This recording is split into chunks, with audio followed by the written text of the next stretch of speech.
اور کوئی بھی انسان ایسا نہیں ہے کہ جس کی زندگی میں یہ 3 مراحل نہ آئے ہوں۔ اگر اللہ تبارک و تعالی اس کو لمبی زندگی عطا فرمائے تو ہر ایک انسان کی زندگی میں 3 مراحل آتے ہی آتے ہیں۔ پہلا مرحلہ بچپن کا ہے، دوسرا لڑکپن کا ہے، اور تیسرا جوانی کا۔ بچپن میں کیا ہوتا ہے؟ بچپن کی زندگی کھیلنے اور کودنے کی ہوتی ہے۔ پھر بچہ جب بڑا ہو جاتا ہے، لڑکپن کی دہلیز پر قدم رکھتا ہے تو تعلیمی سلسلے کو جاری و ساری رکھتا ہے۔ جب تھوڑا اور سمجھدار ہو جاتا ہے تو اپنی معیشت کو بہتر بنانے کے لیے تجارت کرتا ہے، کاروبار کرتا ہے، ملازمت کی دہلیز پر قدم رکھتا ہے، کیونکہ اس کی ضروریات زندگی بڑھ جاتی ہیں۔ پھر اسی لڑکپن کے بعد جب انسان شباب اور جوانی کی دہلیز پر قدم رکھتا ہے تو اسے یہ فیل ہوتا ہے، یہ محسوس کرتا ہے کہ اب میری ایک لائف ہے، لیکن اس لائف کو جینے کے لیے، اس لائف کو گزارنے کے لیے، اس لائف کو خوشگوار بنانے کے لیے مجھے ایک وائف بھی چاہیے، کیونکہ لائف کے لیے وائف کا ہونا ضروری ہے۔ زندگی گزارنے کے لیے ایک جیون ساتھی کا ہونا ضروری ہے۔ تو آج کے خطبے کے اندر میں آپ کے سامنے اسی ازدواجی زندگی پر گفتگو کروں گا کہ اس ازدواجی زندگی کو آپ کیسے خوشگوار بنا سکتے ہیں، اس ازدواجی زندگی کو اور میاں بیوی کے اس تعلق کو آپ کیسے مضبوط سے مضبوط تر بنا سکتے ہیں، اس تعلق کو آپ کیسے خوشگوار بنا سکتے ہیں۔ ایک نسخہ اکسیر بھی آپ کے سامنے عرض کرنا ہے کہ جس سے میاں بیوی کے تمام لڑائی جھگڑے اور فتنے اور فساد ختم ہو جائیں گے۔ لیکن آپ اس بات پر غور کریں کہ اللہ تبارک و تعالی نے انسان کو جب پیدا فرمایا اور فطری طور پر انسان کے اندر یہ جنسی تسکین کا جذبہ رکھا، لیکن اللہ تبارک و تعالی نے اس پر کوئی قدغن اور پابندی نہیں لگائی، بلکہ اس جنسی تسکین کے جذبے کے حصول کے لیے، اس جنسی خواہش کو پائے تکمیل تک پہنچانے کے لیے نکاح کو ہمارے لیے حلال قرار دیا ہے، نکاح کا راستہ ہمارے لیے آسان اور سہل فرما دیا ہے۔ اور یہ نکاح کوئی عام اور معمولی عمل نہیں ہے۔ نبی کریم صلی اللہ علیہ وسلم نے اس کو نصف ایمان کہا ہے، النکاح نصف الایمان، کہ نکاح یہ نصف ایمان ہے۔ تو پتہ چلا کہ جب تک انسان شادی نہیں کر لیتا، انسان ازدواجی زندگی سے منسلک نہیں ہوتا، جب تک انسان نکاح کی سنت پر عمل نہیں کر لیتا، اس وقت تک انسان کا ایمان ادھورا ہوتا ہے۔ اور جب انسان نکاح کر لیتا ہے، ازدواجی زندگی سے منسلک ہو جاتا ہے، تو اس کا ایمان پھر مکمل ہوتا ہے۔ اب یہ جو میاں بیوی کا تعلق ہے، اس تعلق کو بیان کرنے کے لیے دنیا کے بڑے بڑے فلاسفروں نے بڑے بڑے فلسفے پیش کیے، ریسرچ پیپرز لکھے، بڑی بڑی کتابیں لکھی گئیں، اور بڑے بڑے پیراگراف لکھے گئے، لیکن وہ میاں بیوی کے اس تعلق کو صحیح طرح واضح اور اس کی ترجمانی نہ کر سکے۔ لیکن قربان جائیں قرآن مجید فرقان حمید کی فصاحت اور بلاغت اور جامعیت پر، کہ قرآن مجید فرقان حمید نے میاں بیوی کے اس تعلق کو واضح کرنے کے لیے، میاں بیوی کے اس تعلق کو بیان کرنے کے لیے جو الفاظ استعمال فرمائے وہ کتنے جامع ترین ہیں۔ فرمایا ہن لباس لکم وانتم لباس لہن، کہ یہ میاں بیوی ایک دوسرے کے لیے لباس ہیں۔ اب سوال یہ پیدا ہوتا ہے کہ میاں بیوی کو ایک دوسرے کا لباس کیوں قرار دیا گیا؟ لباس قرار دینے کی کیا وجوہات ہیں؟ تو دیکھیے، آپ لباس پر غور کریں تو میاں بیوی کے تعلق کو قرآن نے جو لباس قرار دیا اس کی بنیادی طور پر 3 وجوہات ہیں۔ پہلی وجہ یہ ہے کہ انسان کے لیے یہ لباس زینت کا سبب بنتا ہے۔ ننگا ترنگا بندہ اچھا لگتا ہے؟ بولیں جی سارے جی، ننگا ترنگا بندہ ہو وہ اچھا لگتا ہے؟ کبھی بھی نہیں اچھا لگتا۔ جب تک انسان اپنے جسم پر لباس کو نہ پہنے انسان کی زینت نمایاں نہیں ہوتی، واضح نہیں ہوتی۔ لیکن جب انسان لباس پہن لیتا ہے، اس کی شکل و صورت اگر اچھی نہ بھی ہو، عمدہ لباس ہو، تو پرسنالٹی بنتی ہے نہیں بنتی؟ کاٹن کا سوٹ پہنا ہوا ہو، کرنڈی کا سوٹ پہنا ہو، آج کل پینٹ کوٹ پہنا ہو کسی نے، تو لباس جو ہے وہ انسان کی زینت کا سبب ہے۔ تو اسی طرح یہ میاں بیوی بھی ایک دوسرے کے لیے زینت کا سبب بنتے ہیں، کیونکہ چھڑا چھانڈا کی جو زندگی ہوتی ہے، بیچلرز کی جو زندگی ہوتی ہے، وہ زینت سے عاری ہوتی ہے، وہ بڑی بدمزہ قسم کی ہوتی ہے، بے روح قسم کی ہوتی ہے، مرجھائی ہوئی زندگی ہوتی ہے۔ لیکن جب انسان رشتہ ازدواج سے منسلک ہو جاتا ہے، اس کی زینت دوبالا ہو جاتی ہے، اس کی شخصیت میں زینت آ جاتی ہے، اس کے چہرے کی رونق بتلاتی ہے کہ یہ رشتہ ازدواج سے منسلک ہو چکا ہے۔ اور دوسری وجہ یہ ہے کہ لباس انسان کے لیے سردی اور گرمی سے بچاؤ کا ذریعہ ہوتا ہے۔ آپ سردی کے موسم میں، موسم خزاں میں، بغیر لباس کے، بغیر قمیض کے آپ باہر نکلیں، آپ سردی سے ٹھٹر کے مر جائیں گے آپ۔ تو جب آپ سردی کے موسم کے اندر لباس پہنتے ہیں تو آپ کا جسم محفوظ اور مامون ہو جاتا ہے سردی سے۔ گرمی کے موسم میں آپ بغیر لباس کے دھوپ کے اندر نکلیں، دھوپ کی تپش سے آپ کا جسم جل جائے گا۔ تو یہ جس طرح لباس انسان کی زندگی کے لیے زینت کا سبب ہے، جس طرح لباس انسان کی زندگی کے لیے سردی اور گرمی سے بچاؤ کا ذریعہ ہے، اسی طرح یہ ازدواجی زندگی بھی انسان کی زندگی میں جو غم آتے ہیں، جو پریشانیاں آتی ہیں، انسان کی زندگی میں جو آزمائشیں آتی ہیں، ان آزمائشوں سے، ان غموں سے نجات کا ذریعہ یہ میاں بیوی کا تعلق ہے۔ اس لیے قرآن نے اس کو لباس قرار دیا ہے۔ اور تیسری وجہ یہ ہے کہ میاں بیوی کا یہ تعلق بہت زیادہ قریبی تعلق ہے۔ انسان کے جسم کے سب سے زیادہ قریب کیا چیز ہوتی ہے؟ لباس ہوتا ہے۔ لباس سے زیادہ قریب کوئی چیز انسان کے جسم کے نہیں ہے۔ جسم کے قریب سب سے زیادہ آپ کا لباس ہے، جو آپ نے جسم پر پہنا ہوا ہے، بدن پر پہنا ہوا ہے۔ تو قرآن نے میاں بیوی کے تعلق کو لباس اس لیے قرار دیا کہ میاں بیوی کا جو تعلق ہے یہ ایک دوسرے کے بہت زیادہ قریب ہوتا ہے، بہت کلوز یہ تعلق ہوتا ہے۔ اتنا کلوز تعلق کے بسا اوقات انسان کی زندگی میں ایسے مراحل بھی آ جاتے ہیں کہ انسان ایک بات اپنے ماں باپ سے شیئر نہیں کر سکتا، اپنی ماں سے نہیں شیئر کر سکتا، لیکن وہ اپنی بیوی سے شیئر کر لیتا ہے، کیونکہ تعلق جو اتنا قریبی ہے۔ تو یہ کوئی معمولی نعمت نہیں ہے اللہ تبارک و تعالیٰ کی۔ اس لیے قرآن مجید فرقان حمید نے اس میاں بیوی کے تعلق کے لیے 2 لفظ استعمال فرمائے، ایک مودت کا اور ایک رحمت کا۔ اب یہ بھی عجیب حکمت ہے، وَجَعَلَ بَيْنَكُمْ مَوَدَّةً وَرَحْمَةً۔ اللہ تعالیٰ فرماتے ہیں کہ اے انسانوں جو رشتے ازدواج سے منسلک ہو چکے ہو، تمہاری بیوی، تمہارا یہ تعلق، تمہاری یہ ازدواجی زندگی مودت بھی ہے اور رحمت بھی ہے۔ اب سوال یہ پیدا ہوتا ہے کہ اس ازدواجی زندگی کو مودت کیوں کہا گیا اور رحمت کیوں کہا گیا؟ بڑی اہم بات آپ کے سامنے نقل کرنے لگا، توجہ فرمائیے گا۔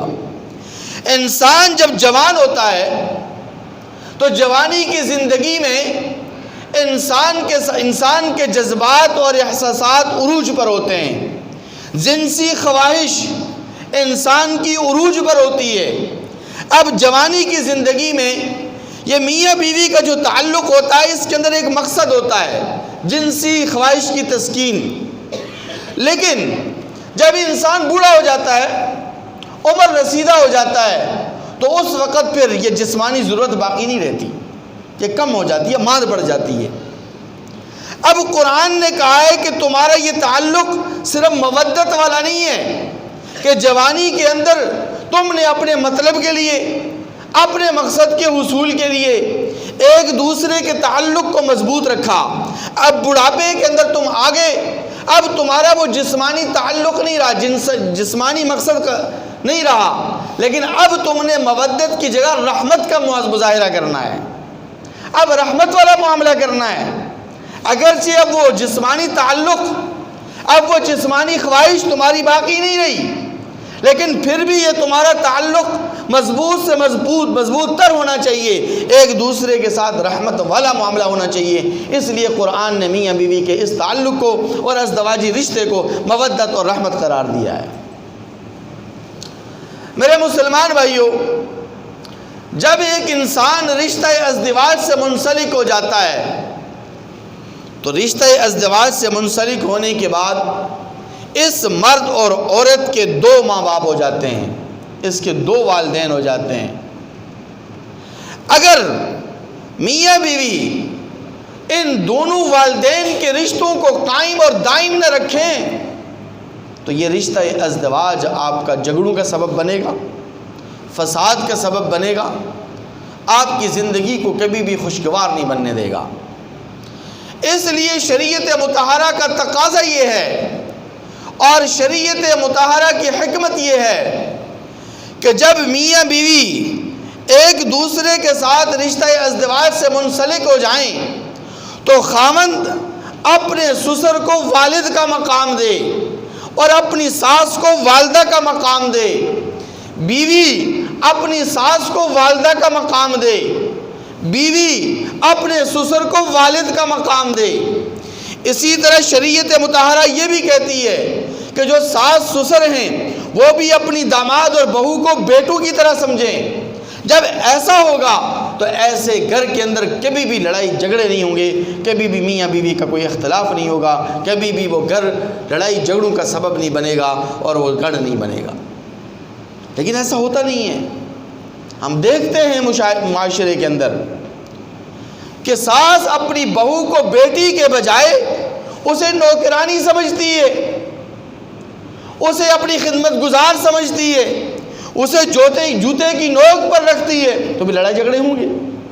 اسی طرح بسا اوقات یہ بھی دیکھا گیا ہے کہ بہو اپنی ساس کو والدہ کے مقام پر نہیں دیکھتی، اسے والدہ کی نگاہ سے نہیں دیکھتی، ماں کی نگاہ سے اسے نہیں دیکھتی، بلکہ اس کے لیے وہ کانٹے بچھاتی ہے، وہ ڈیمانڈ کرتی ہے، فرمائش کرتی ہے اپنے خامن سے کہ میں نے تیرے ماں باپ کے ساتھ نہیں رہنا، میں نے تیری ماں کی خدمت نہیں کرنی، مجھے الگ گھر چاہیے، مجھے الگ فلائٹ چاہیے، مجھے الگ رہائش چاہیے، اس لیے کہ گھر کے سارے کام کاج میں اکیلے نہیں کر سکتی، میں نے تیرے ساتھ نکاح کیا ہے، تیرے ساتھ میں نے شادی کی ہے، میں نے تیری خدمت کرنی ہے، تیرے ماں باپ کی خدمت میری ذمہ داری نہیں ہے۔ پھر لڑائی جھگڑے ہوں گے، پھر فساد ہوگا، پھر اختلاف ہوگا۔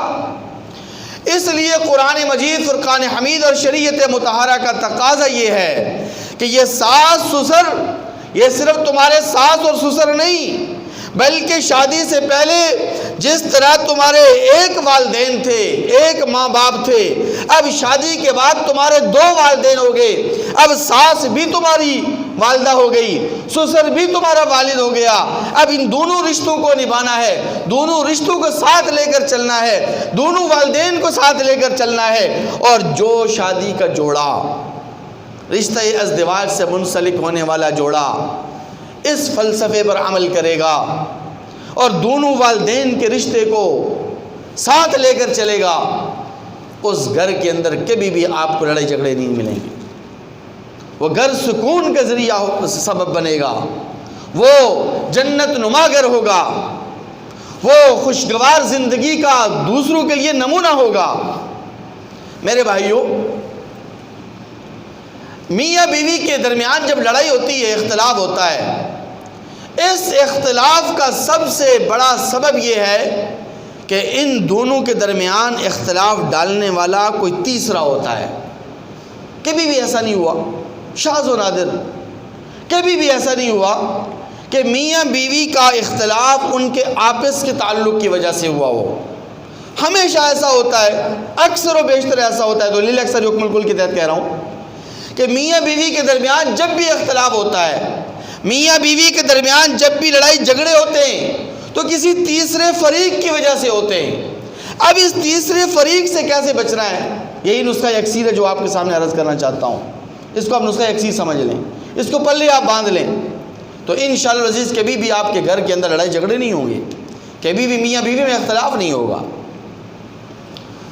جب یہ بات ثابت ہو گئی، یہ بات واضح ہو گئی کہ میاں بیوی کے لڑائی جھگڑوں کا سبب تیسرا فریق ہے، تو اب تو ایک طریقہ تو یہ ہے کہ آپ ڈنڈا سروس بن جائیں اور آپ صاف و دو ٹوک الفاظ میں اپنے اپنے رشتہ داروں سے کہہ دیں، خامند بھی اپنے رشتہ داروں سے کہہ دے، بیوی بھی اپنے رشتہ داروں سے کہہ دے کہ خبردار آپ نے ہماری زندگی کے معاملات میں کوئی عمل دخل کرنا، آپ کو ہرگز اجازت نہیں ہے، آپ اپنے کام سے کام رکھیں، آپ نے ہمارے کسی معاملے کے اندر کوئی عمل دخل نہیں کرنا، ہم اپنی زندگی گزار رہے ہیں۔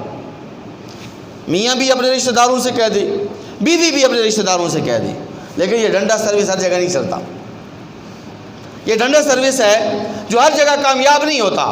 اس لیے حکمت کا تقاضا یہ ہے، حکمت اور مصلحت کا نسخہ اکثیر یہ ہے کہ خاوند اپنے دل و دماغ میں یہ بات بٹھا لے، مرد اپنے دل و دماغ میں یہ بات بٹھا لے، اپنا ذہن بنا لے، زندگی کا مقصد بنا لے کہ میں نے اپنی بیوی کے جتنے بھی رشتہ دار ہیں، یعنی سسرالی، جی سسرالی بڑے نازک ہوتے ہیں ویسے، اور بڑے کھرانڈ بھی ہوتے ہیں، خطرناک قسم کے، تو خاوند اپنا یہ ذہن بنا لے کہ میں نے اپنے تمام سسرالی رشتہ داروں کا خیال رکھنا ہے، ان کا پاس رکھنا ہے، ان کو رسپانس دینا ہے، اور ان کی عزت اور وقار کا خیال رکھنا ہے، ان کا ادب و احترام کرنا ہے، جتنا مجھ سے ہو سکے میں نے ان کی خدمت بھی کرنی ہے۔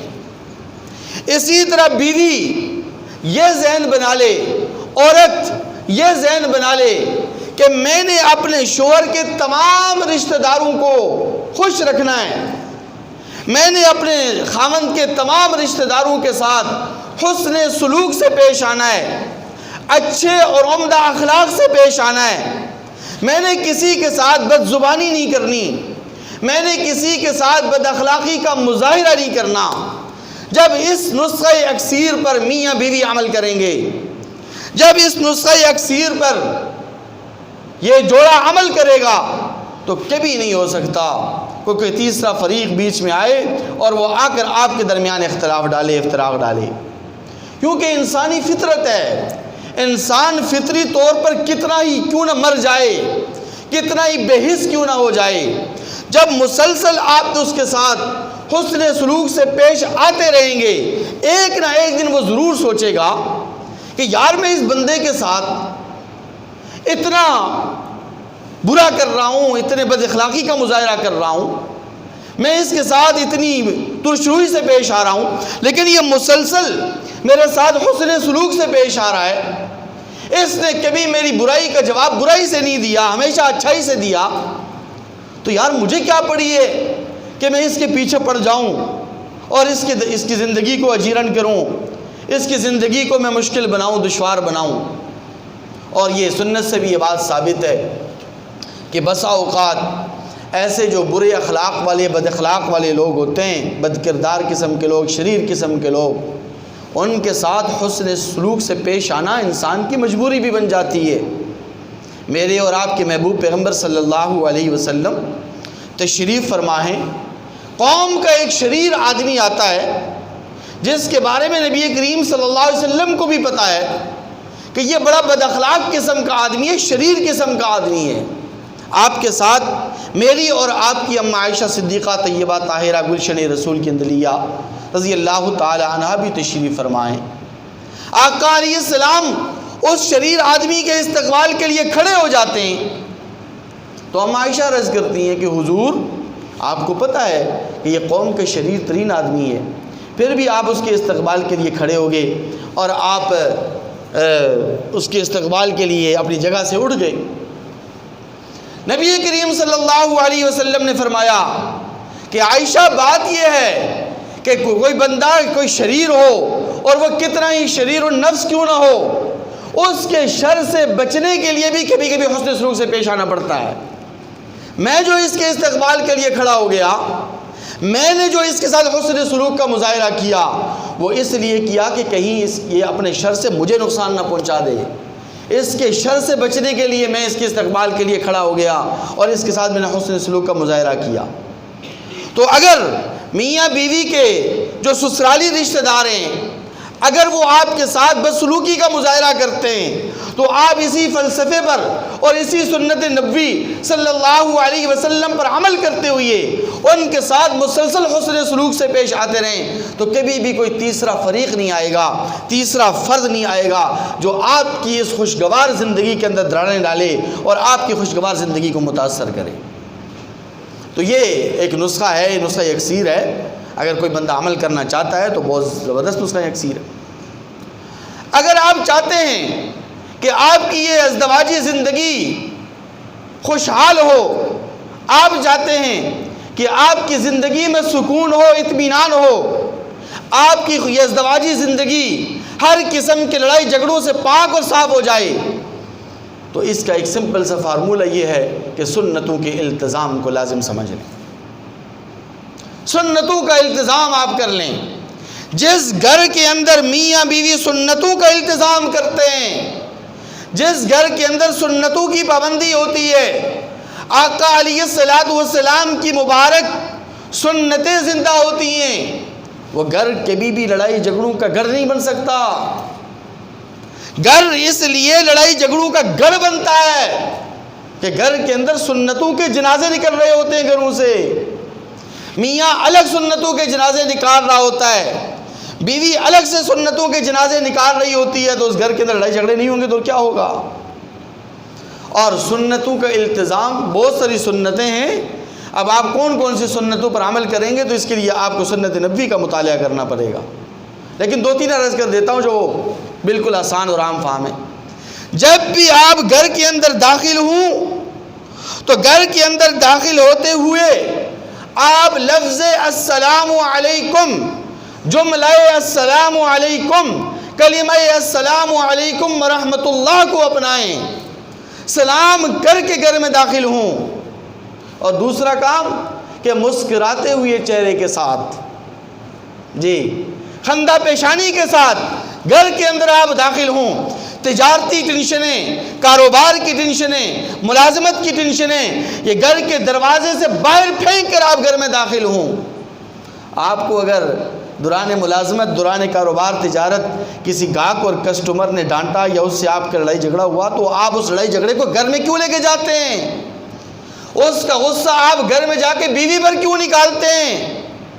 دوران ملازمت میٹنگ میں اگر کسی سینئر افسر نے آپ کی کلاس لے لی، جی بولیں سارے، تو اس میں بیوی کا کیا قصور ہے کہ اس سینئر افسر کی کلاس کا غصہ آپ جا کر گھر میں بیوی پر نکالیں؟ آپ کی غلطی ہوگی اس لیے تو آپ کے سینئر نے آپ کو ڈانٹا ہے، اس میں بیوی کا تو کوئی قصور نہیں ہے۔ اور پھر بیوی کیا کرے؟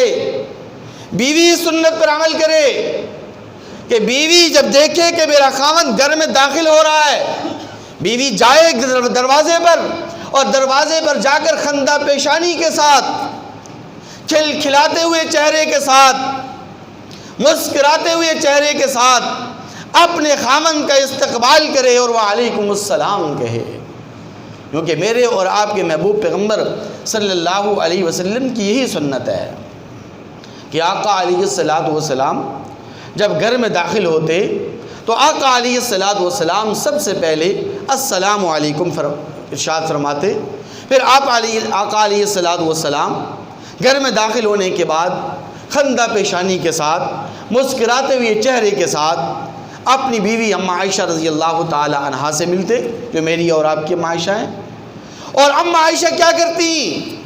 میری اور آپ کی اما عائشہ صدیقہ طیبہ طاہرہ گلشن رسول کے اندلیہ رضی اللہ تعالی عنہا آقا علیہ السلام کے استقبال کے لیے دروازے پر تشریف لے کر جاتی اور مسکراتے ہوئے چہرے کے ساتھ پیشانی پر بل بجا کر نہیں، پیشانی پر 12 بجا کر نہیں، پیشانی کے اوپر گھر کی ساری ٹینشنیں ڈال کر نہیں.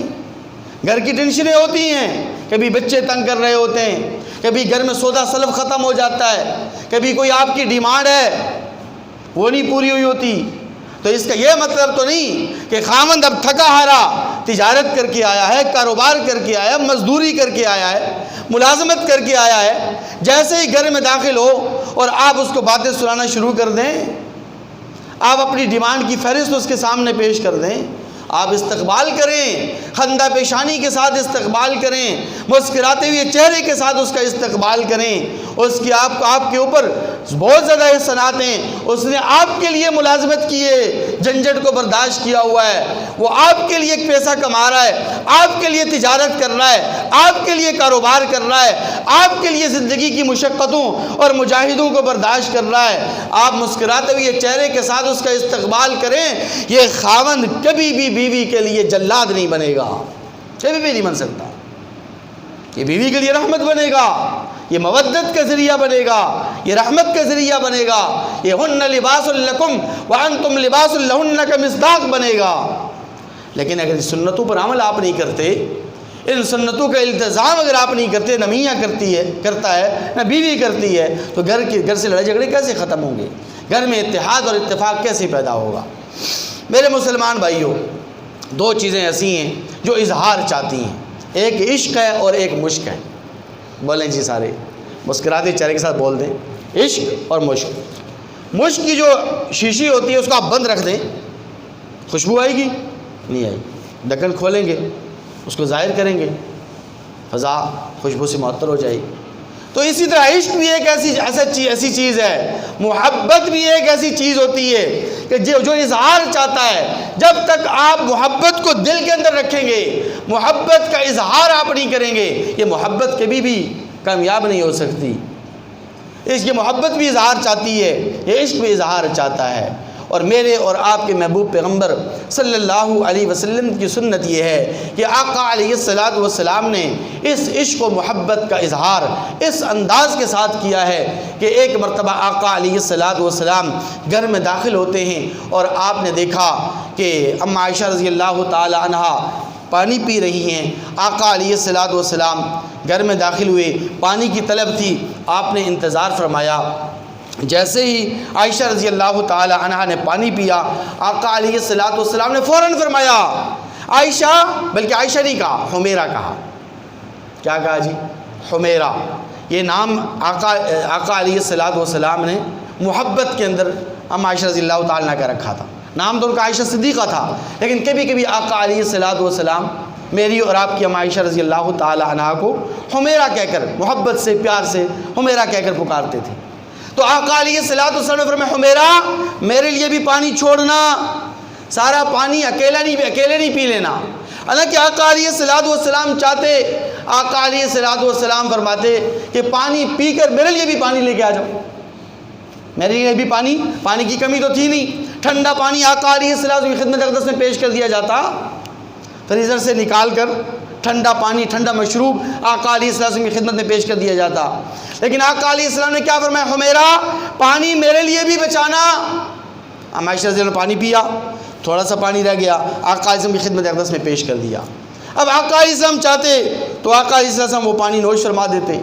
لیکن آقا علیہ السلام نے کیا فرمایا؟ آقا علیہ السلام فرمایا کہ عائشہ یہ بتلاؤ کہ جس گلاس سے تو نے پانی پیا ہے، تو نے پانی کہاں سے منہ لگا کر پیا ہے؟ یہاں سے منہ لگا کر پیا ہے، یہاں سے منہ لگا کر پیا ہے، یہاں سے منہ لگا کر پیا ہے، یا یہاں سے منہ لگا کر پیا ہے؟ کہہ دیں جی سبحان اللہ. پھر ہم عائشہ رضی اللہ نے عرض کیا کہ حضور میں نے یہاں سے منہ لگا کر پانی پیا ہے. آقا علیہ السلام نے وہیں اپنا منہ لگایا اور منہ لگا کر پانی پیا اور پانی نوش فرمایا. یہ محبت کا اظہار ہے. جب تک آپ اپنے گھر والوں سے اس محبت کا اظہار نہیں کریں گے، کبھی بھی آپ کی یہ ازدواجی زندگی خوشگوار نہیں بن سکتی. اسی لیے تو آقا علیہ السلام نے فرمایا خیرکم لأہلہ، کہ تم میں سب سے زیادہ بہترین شخص وہ ہے، عمدہ اخلاق والا وہ ہے کہ جو اپنے گھر والوں کے ساتھ حسن سلوک سے پیش آئے. یہ نہیں کہ دوستوں کے ساتھ تو مسکراتے ہوئے چہرے کے ساتھ ملتا ہے، دوستوں کے درمیان جب بیٹھتا ہے بڑا خوش اخلاق، بڑا خوش مزاج مشہور اور معروف ہے، گھر میں جب داخل ہوتا ہے تو جلاد بن جاتا ہے.